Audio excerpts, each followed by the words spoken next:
গৌরব গোর্গেকে পাকিস্তানের এজেন্ট বলে ব্যাখ্যা দিয়েছে, তার স্ত্রীও পাকিস্তান বলে মন্তব্য করছে। अरे देश की सरकार बीजेपी पार्टी के और एक मुख्यमंत्री कहते हैं कि पाकिस्तानी, तो देश की सरकार क्या कर रही है? सारे सीबीआईडी लगा दो। गौरव गोगोई को डरना शुरू कर दिए हैं। गौरव गोगोई की एक अच्छी छवि है, उनका पिता भी आसाम के मुख्यमंत्री रहा करते थे। तो तरुण गोगोई की बेटा पिता गौरव गोगोई जब सियासत में पैर रखे थे, उसी समय से ही हेमंत बिस्वा शर्मा ये सारे गोगोई परिवार के खिलाफ अनाप शनाप कहना शुरू कर दिए थे और कांग्रेस छोड़ के भागे थे बीजेपी में, शामिल हो गए बीजेपी में। तो आज जब चुनाव दरवाजा खटखटा रहे हैं, उनके पास जब कोई मुद्दा नहीं है, तो चलो गौरव गोगोई जो हमारे वहां के आसाम के प्रोजेक्टेड लीडर हैं, बड़े लीडर हैं हमारे कांग्रेस पार्टी के, उनके खिलाफ फजूल मुद्दा उठाकर उनकी और परिवार की छवि को धूमिल करते हुए चुनावी रोटी सेकना चाहते हैं। और कुछ नहीं कुछ नहीं कुछ नहीं, सारे ईडी सीबीआई फॉरेन अफेयर्स सारे केंद्र सरकार के पास है। अगर कुछ रहे तो भाई बता दो। गौरव गोगोई भी सुनना चाहते हैं, उनकी पत्नी भी सुनना चाहती है, हम सब सुनना चाहते हैं। दोष क्या है, अपराध क्या है, हम जानना चाहते हैं।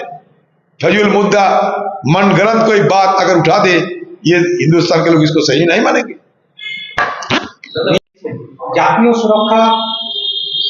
জাতীয় সুরক্ষা প্রশ্নেও রাজ্যের আদালতকে হস্তক্ষেপ করতে হচ্ছে। ये दुर्भाग्य है, हमारे देश की जो व्यवस्था इसमें संघीय ढांचा को हम ज्यादा तरजीह करते हैं, प्राथमिकता देते हैं संघीय ढांचा को। और जहां तक जमीन सूबे की सरकार के अधीन होते हैं, हमारे संघीय ढांचा के मुताबिक सूबे की सरकार को इसमें मदद करना चाहिए। और शासक केंद्रों को भी ये अधिकार है, देश की सुरक्षा के लिए अगर कहीं जमीन की जरूरत होते हैं तो जमीन अधिग्रहण करने के उनके भी हक होते हैं। हमारी सीमा बांग्लादेश में के साथ लगभग 4000 किलोमीटर की है और ये सीमा पूरे छिद्रा होते आप देख रहे हैं। और ये सीमा पे हमें तारबंदी घेराबंदी करना जरूरी है हमारे देश की सुरक्षा के लिए। इसमें मेरा सलाह यह है कि राज्य और केंद्र दोनों मिलके राजनीति जहां भी होना है होने दो, सियासत हर जगह करना ठीक नहीं। कम से कम देश की सुरक्षा की लहज से हमारे दो जो केंद्र और राज्यों के बीच जो संपर्क, वो संपर्क बनाए रखे और सुरक्षा के मुद्दे पर हम देशवासियों को प्राथमिकता देते हुए हर तरह की मदद करने के लिए प्रयास करें। यही मेरा सलाह रहेंगे, क्योंकि ये हमारे देश की सुरक्षा की मुद्दा है जो हमारे लिए सबसे बड़ा प्राथमिकता होना चाहिए। মুখ্যমন্ত্রী যে মৃত্যু হয়েছে সেই ঘটনা নিয়ে জল্পনা চলছে এবং সেটাও নিয়ে একটা কোন নাকি প্লেস আছে যেটা মারা গেছে মহারাষ্ট্র উপমুখ্যমন্ত্রী মারা গেছে। हाँ की হয়েছে এটা নিয়ে জল্পনা চলছে কোন নাকি আর অন্য কিছু ব্যবস্থা पता नहीं। इतने बड़े लीडर जब मौत होती है कोई हादसा से, सवाल तो उठेगा। मैं भी चाहूं कि जुडिशियल इंक्वायरी हो जाए, हर्जा क्या है। खबर तो आ रही है कि बारामती जो एयरपोर्ट, वो एयरपोर्ट आधुनिक नहीं थे, मतलब पुराने जमाने की एयरपोर्ट, सारे सुविधा मुहैया नहीं हो पाते थे। विमान उतारने चढ़ने ये सारे सुविधा मुहैया नहीं होते थे वहां। मैं भी तो चाहूंगा कि एक जांच हो, निष्पक्ष जांच हो। अगर दूध की दूध पानी की पानी सबके सामने साफ हो जाए। एक डिप्टी चीफ मिनिस्टर, इतने बड़े नेता और खासकर शरद पवार जी के परिवार के उनके भतीजे, तो ये तो सवाल उठेगा ही। আনন্দপুরের অগ্নিকাণ্ডের 4 দিন ঘটনা 4 দিন পার, এখনো প্রশাসনিকভাবে তথ্য নেই কি কতজন মারা গেছে, যত তৎপরতা কি বিরোধীদের আটকাতে। শুধু তথ্য নেই তা নয়, তথ্য প্রমাণ লোপাটের ব্যবস্থা চলছে। ওই এলাকাতে তথ্য প্রমাণ লোপাটের ব্যবস্থা করছে, ওটা একটা ভিজিটিং স্পট হয়ে গেছে। ফরেন্সিক তদন্ত করতে গেলে যে ধরনের তথ্য প্রমাণের প্রয়োজন, সেই তথ্য প্রমাণ আগামী দিনে অক্ষত থাকবে কিনা জানা নাই। পশ্চিমবঙ্গ সরকার, তৃণমূল সরকার তথ্য প্রমাণ লোপাট করে এটা আগামী দিনে তদন্ত যাতে ঠিকমতো না হয় তার ব্যবস্থা করতে মনোযোগী হয়েছে। এটা একটা অপরাধীদের সরকার।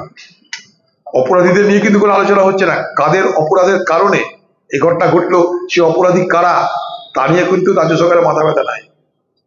কারণ সমস্ত অপরাধীরাই, এই অপরাধে যারা জড়িত তারা সব তৃণমূল দলে জড়িত, তৃণমূল দলের লোক, তৃণমূল দলের নেতা মন্ত্রী শান্তি। স্মরণ করছে বেলেঘাটা গান্ধী ভবনে আজ বামেরা সম্প্রীতি ও সংহতি দিবস পালন করছে, বাম কংগ্রেস জোট এখন প্রশ্ন মুখে। তাহলে হঠাৎ করে আজকে মানে বামেদের গান্ধী স্মরণাপন্ন হতে হচ্ছে, ভোটের জন্য কি এই ভোট বড় পালা? সেটা যায় না, তবে গান্ধীর ভাবনা তো বামপন্থী ভাবনা, গান্ধীর ভাবনার সঙ্গে অনেকেরই ফারাক থাকতে পারে, কিন্তু গান্ধীর যে আদর্শ সেটা বামপন্থী আদর্শের সঙ্গে খুব বেশি তো ফারাক নেই। গান্ধী তো জনসেবার কথা বলেছেন, মানুষের সেবার কথা বলেছেন, গরিবের কথা বলেছেন, কৃষির কথা বলেছেন, গ্রামের কথা বলেছেন। মনে হয়েছে তাদের ভালোই তো, গান্ধীকে পৃথিবী যত স্মরণ করবে তত পৃথিবীর মঙ্গল হবে, এটুকু আমি জানি। গান্ধীকে যত বেশি পৃথিবীর মানুষ স্মরণ করবে পৃথিবীর তত মঙ্গল হবে। একটা কথা বলতে পারি, আজকের এই দিনে গান্ধী হত্যায় যারা জড়িত তারা অন্তত ক্ষমা চাক দেশবাসীর কাছে, তারা অন্তত অনুশোচনা করুক, এটা আমি চাইব।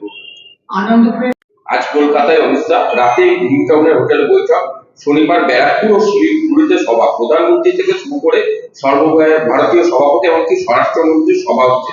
শিল্পাঞ্চলকে কেন বেছে নেওয়া হচ্ছে বারবার এই শাসক?